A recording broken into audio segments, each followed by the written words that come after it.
Ahoy! And welcome to the Boating Hour with Captain Rick.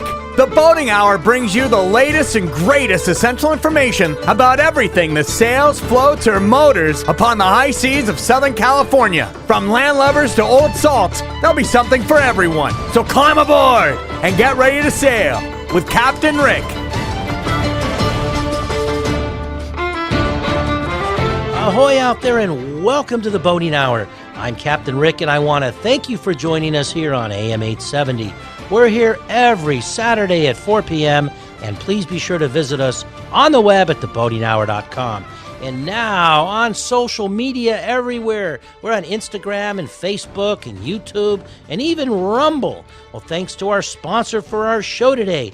For a healthy gut, the best probiotic on the market, Livia One Probiotics, natural, organic, and allergen-free.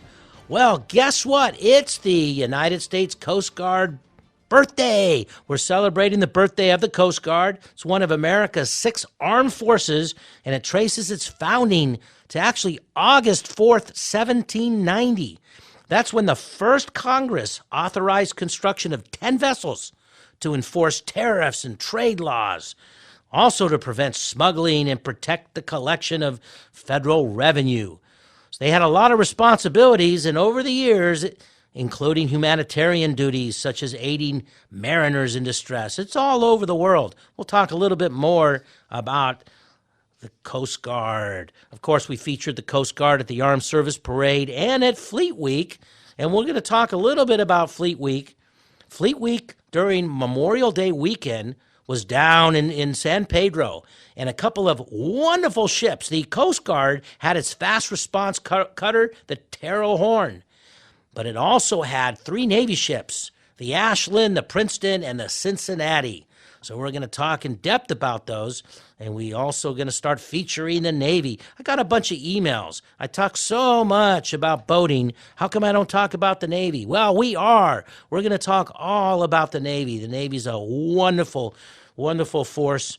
You know, their hulls are gray. That's how you know the difference between the Coast Guard cutters and Navy vessels. Navy vessels are gray, and the white, when you see a white-hulled boat, that is Coast Guard. You know, the Coast Guard, Coasties have been in every armed service ever since its adoption. Coasties were the ones that navigated the boats when we brought them in on D-Day. We were also in Vietnam operating the small boats. So Coast Guard has been every military operation, but they are a magnificent group of people, and of course, search and rescue is their main goal. But let's talk about a great email that we had, a couple of great guests, and we'll get back to celebrating the Coast Guard birthday. We had Adrienne Smith, and she was a wonderful, absolutely amazing guest. I got a couple emails that about the show that we had. Go back to our show. July actually had some wonderful guests, and she rode to Hawaii. So it was such a wonderful thing. Now, Adrienne is a real dynamic individual up in Santa Barbara, and she has speaking engagements. Go to her website and take a look at the links, because she does speaking engagements where she invigorates and inspires the youth, and she's an athlete, an extreme athlete with her husband. You know how she got on the team? She was not a rower. She got on the team because her husband was the fitness trainer and the strength coach for the team that was trying to set a record, which they did, rowing to Hawaii. So all about Adrienne. We got a lot of emails. People really love that show, and you can look her up. Just go to the website, theboatinghour.com, and click on the link, and you're going to see testimonials by her and talk about how she helps people rediscover courage and aligns people with her coaching to be the best you can in life, and of course she elevates and ignites athletic teams, and she works with all kinds of people. So she's a yoga instructor and has a yoga studio. So she got to rowing very late in life. Her husband was the trainer, and that's how she got on the team, and she did a fantastic job. So we loved that show, got a lot of email, got a lot of support from that. Don't want to read the emails, but they really loved her, and they loved the link that we have on the site. We had another fantastic guest talking all about the United States Merchant Marines. Kevin Yam, he's recently retired attorney, a career attorney. I told him he was too young to retire because I think he's my age. But he talked about his daughter who was in the Merchant Marines and what it took to get into it. And it was absolutely fantastic. So, the Merchant Marines is the United States civilian mariners. And they're U.S. civilians, and they're federally owned merchant vessels. But what he talked about was the academy. So the academy is a magnificent academy. You got to go to the show and listen to it. But on the site, theboatinghour.com, we talked all about the Merchant Marines, and I've got a lot of links to the academy itself and some wonderful links of the United States Merchant Marines. So they've been around, and the Merchant Marines was as far back as the Revolutionary War. So that's where the North American shipping industry developed as the colonies grew and trade with Europe increased. So as early as the 16th century, Europeans were shipping horses and cattle and hogs to Americas. And that's the evolution of how the Merchant Marines came about. So a lot more on the website. We'll talk more about the United States Merchant Marines. I've asked for a few people to come on the show that have gone through the Merchant Marines and talk more about it. But it is also, it's the academy. It's one of the wonderful academies. And it's also, they get a lot of people that come out of even the Sea Scouts. And that was a great guest. So let's talk about the Sea Scouts. The Sea Scouts are all over the nation, affiliated with the Boy Scouts of America, now scouting. So the Scouts, the Sea Scouts, a lot of the Sea Scouts move on and go into the armed services. There's a symbiotic relationship where they draw Sea Scouts from the Boy Scouts to go to the academy and to go into the Merchant Marine and have a career. And the Sea Scouts are also, a lot of them you'll see go into the armed service, many of them into the Navy. So I got some wonderful photos of their annual event. We did it at the California Yacht Club. And the California Yacht Club honored them, and they had a wonderful experience. And I got photos of it, so you can take a look at these young men and women in the Sea Scouts. It's all over.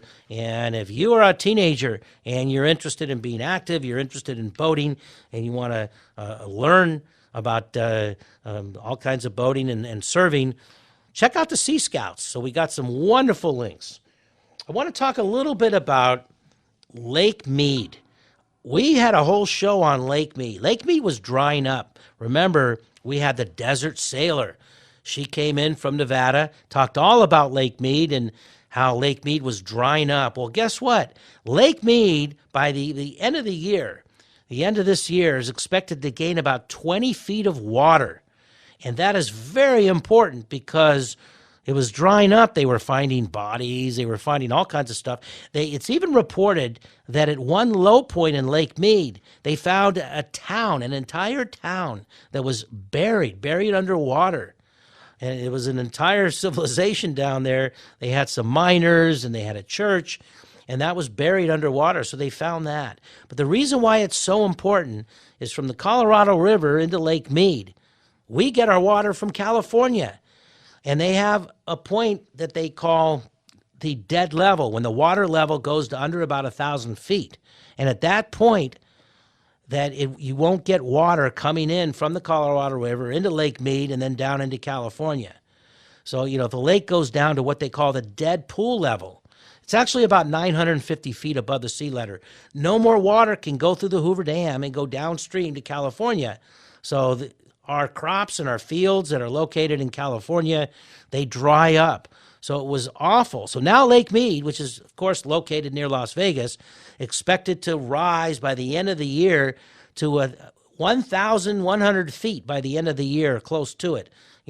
Down from a little bit, right around 1,000 feet, and it was going down. So we had a nice rainy season, and I'm glad for it. Lots of activities in Lake Mead. A rise of a foot of water is 300 million gallons in only a foot, because it's pretty big. So we had a whole show on that, and we're going to talk all about Lake Mead. We got another guest coming, and he's going to talk about sailing and boating and the fishing that goes on in that lake, the recreation, but how important Lake Mead is to everybody. So let's go back to Los Angeles Fleet Week. So Memorial Day weekend We had the USS Ashland, the Princeton, the Cincinnati, and of course the Terrell Horn. The Terrell Horn, the Coast Guard fast response cutter. Well, if you don't know about the Terrell Horn was an individual. He was an officer that was stationed in Marina del Rey on the Halibut. And that is a cutter.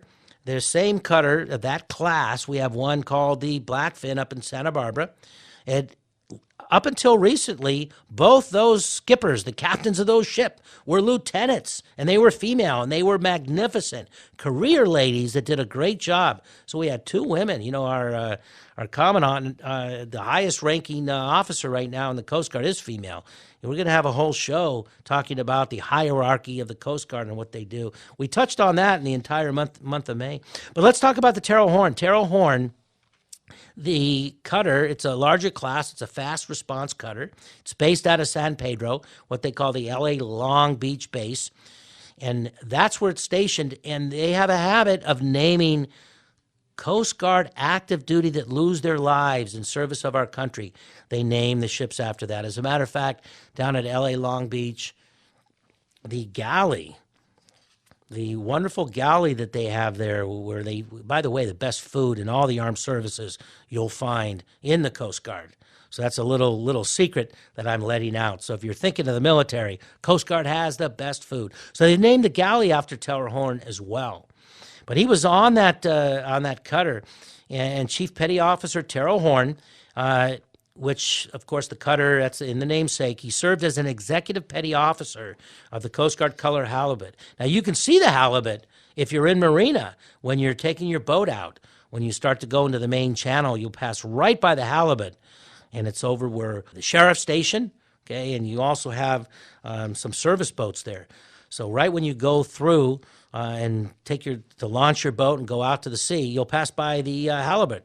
Well, he was mortally injured while he was conducting maritime law enforcement operations. He was near Santa Cruz Island, and that was back in 2012 in December. So Horn and another halibut crew member, they were operating a cutter boat to investigate a vessel suspected of smuggling narcotics, and they were run over, and Terrell Horn heroically saved the lives of the other officers, pushing them out of the way and trying to navigate from being rammed. And he was rammed, and that's where he lost his life in service as a coastie.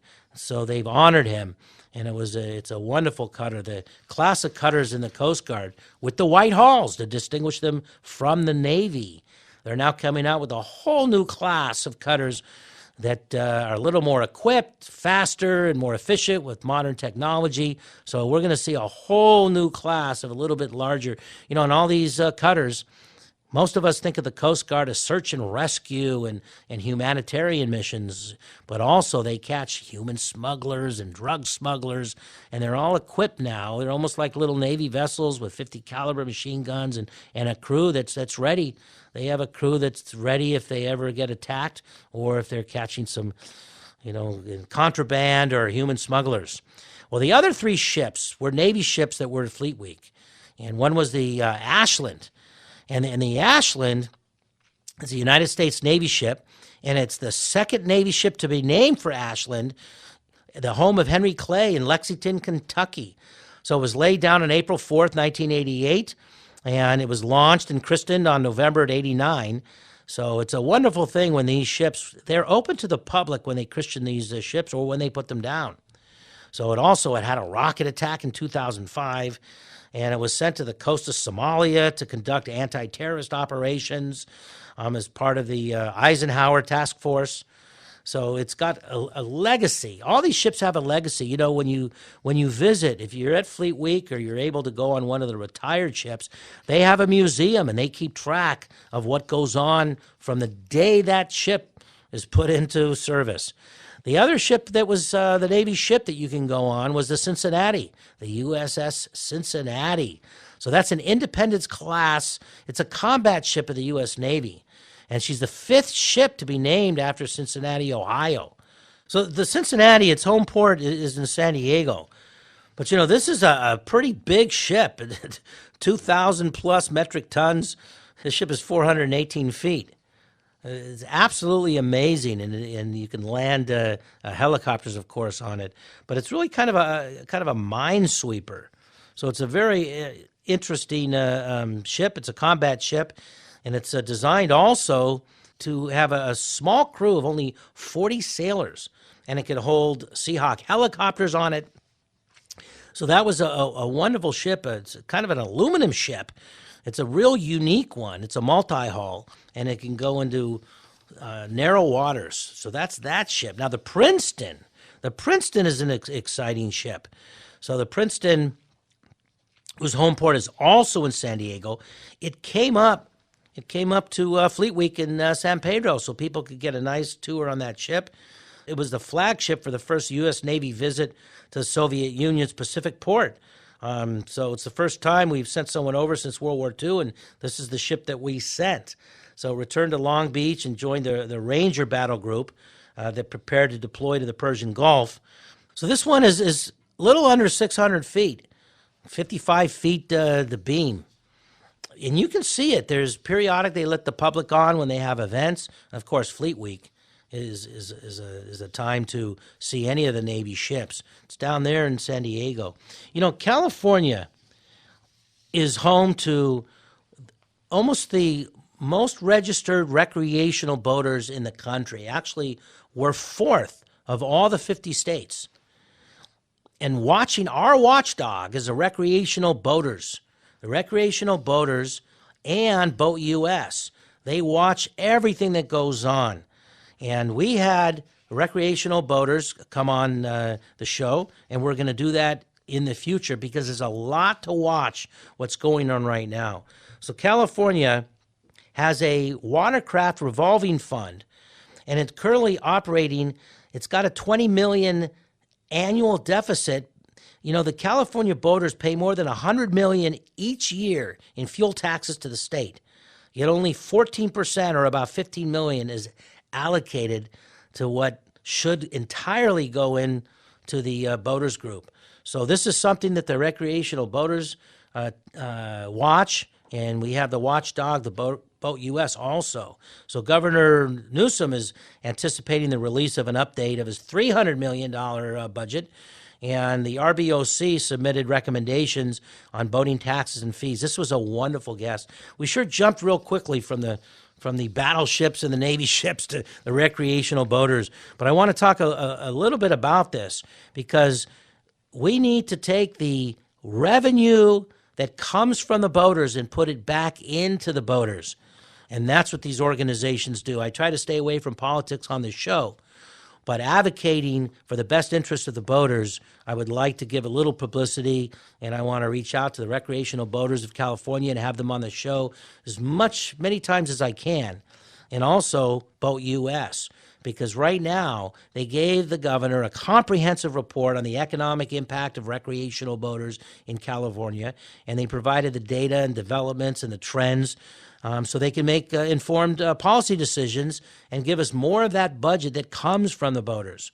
So they've asked for an increase in the statutory authority of the role of the commission to provide advice, but also to consent the Department of Boaters and Waterways on loans and grants, and to return a significant amount of the fuel taxes that's generated by the boaters.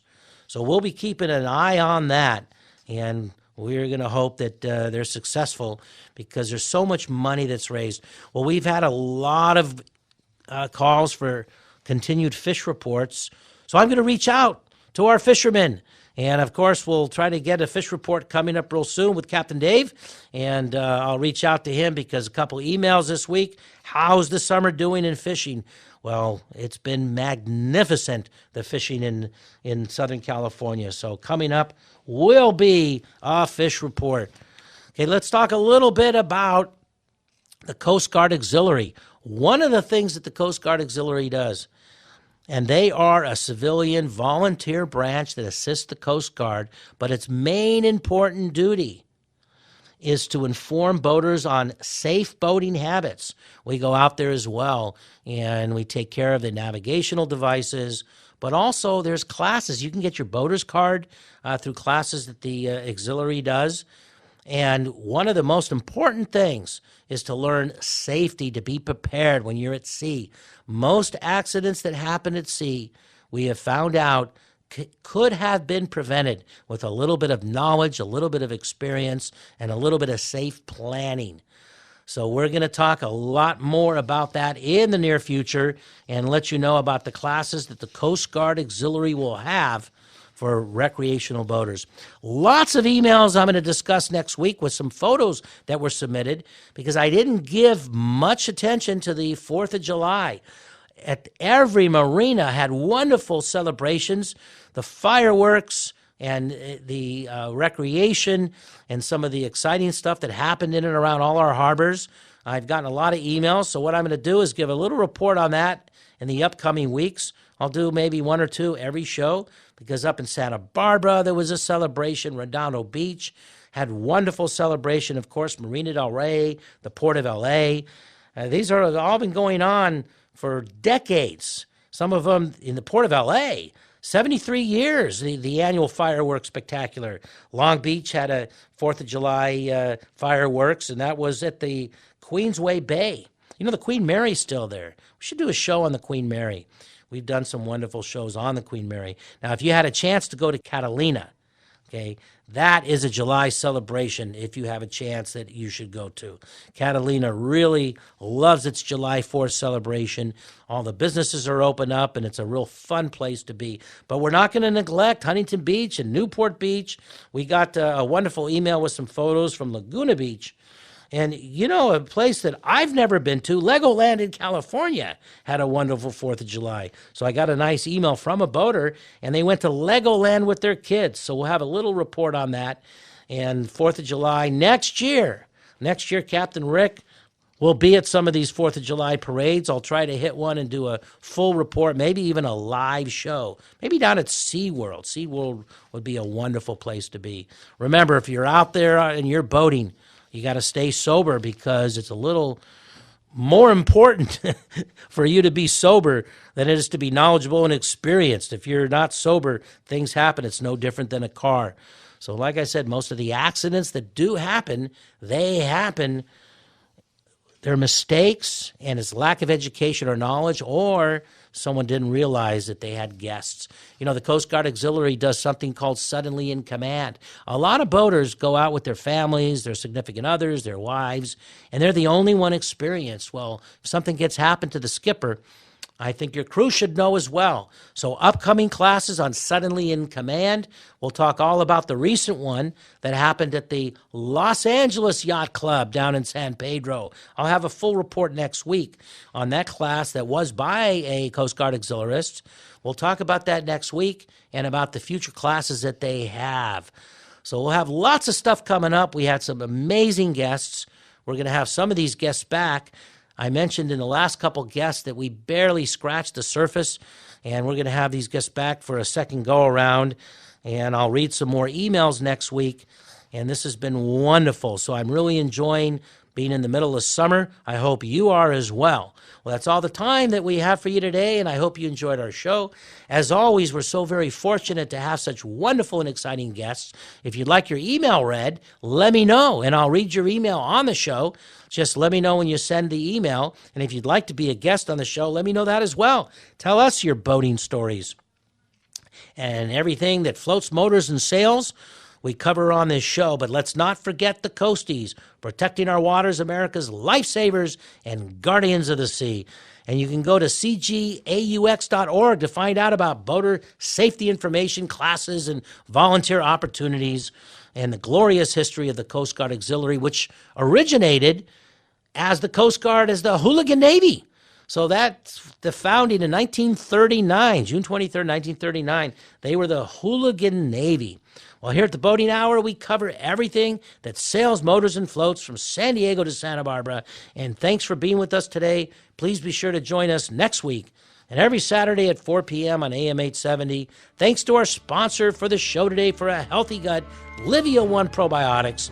Don't forget to visit us on the web at theboatinghour.com and now on social media, Instagram, Facebook, YouTube, and Rumble. The Boating Hour with Captain Rick.